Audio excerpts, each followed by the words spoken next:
Kabar duka menyelimuti dunia hukum Indonesia. Advokat senior, Hotma Sitompul, meninggal dunia di ICU RSCM Kencana, Jakarta, pada Rabu, 16 April 2024, pukul 11.15 waktu Indonesia Barat. Ruhut Sitompul, rekannya sesama advokat, membenarkan kabar duka tersebut. Ia mengaku mendapat kabar meninggalnya Hotma sekitar 1 jam sebelum kabar ini diumumkan.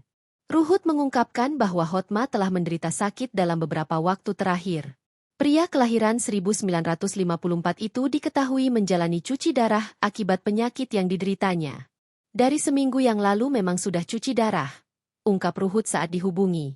Hotma Sitompul merupakan advokat kondang Indonesia berdarah Batak.